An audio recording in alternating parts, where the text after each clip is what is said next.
नमस्कार, TV 20 news में आप सभी दर्शकों का स्वागत है। मैं हूं आपके साथ अशोक वर्मा। अब रुख करते हैं खबरों की तरफ। सुप्रीम कोर्ट के वरिष्ठ अधिवक्ता डॉक्टर एपी सिंह ने बताया कि केंद्र सरकार द्वारा जो कृषि कानून बनाए गए हैं उस कानून और भारत सरकार के खिलाफ किसान संगठन लगातार 2 महीने से अधिक आंदोलन चला रहे हैं। उन्होंने यह भी बताया कि प्रधानमंत्री नरेंद्र मोदी ने किसान आंदोलन पर अपनी संवेदना व्यक्त करते हुए कहा कि एक फ़ोन कॉल की दूरी है, तो इस दूरी को प्रधानमंत्री और किसान संगठनों को दूर करना चाहिए। अब इस दूरी के बीच में अड़चन यह आ रही है कि जो पुलिस द्वारा किसान नेताओं पर केस बनाए गए हैं उन्हें खत्म करना चाहिए। सबसे पहले किसान नेताओं पर लगे संगीन देशद्रोह जैसी घटनाओं को सरकार को हटाना चाहिए। क्या कुछ कहा सुप्रीम कोर्ट के वरिष्ठ अधिवक्ता डॉक्टर एपी सिंह ने, आप भी सुनिए। किसान संगठनों का जो कृषि के जो कानून बनाए गए भारत सरकार, उनके खिलाफ जो लगातार 2 महीने से अधिक आंदोलन चल रहा है, अब तो माननीय मोदी जी ने भी उसमें अपनी संवेदना व्यक्त करते हुए उसमें कहा है कि एक फोन कॉल की दूरी है। तो अब इस दूरी को माननीय प्रधानमंत्री जी को भी और किसान संगठनों को भी दूर करना चाहिए। अब इस दूरी के बीच में माननीय प्रधानमंत्री जी ने तो कहा एक फोन की कॉल की दूरी है, लेकिन इसमें अड़चन बीच में जो केस बनाए गए हैं विभिन्न किसान संगठनों के नेताओं पर और जो लोगों पे बनाए गए, दोषी लोगों की अलग बात है, जो दोषी हैं जिनकी सीसीटीवी फुटेज है वो चीज अलग है, लेकिन ये केस ऐसे लोगों पर भी लगे हैं, बनाए गए हैं जिनका कोई मतलब नहीं था।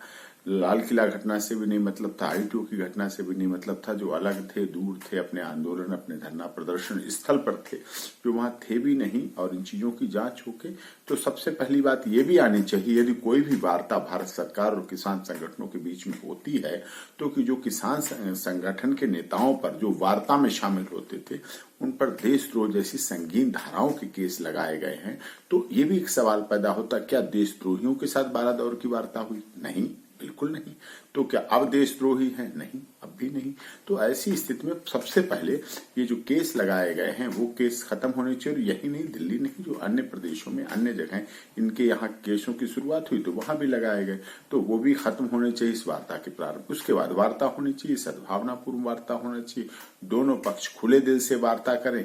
और उसके बाद, क्योंकि जो बीच में भ्रांतियां पैदा की गई थी कि कुछ किसान संगठन अलग हैं, वो नहीं है, तो किसान संगठन सभी एक हैं।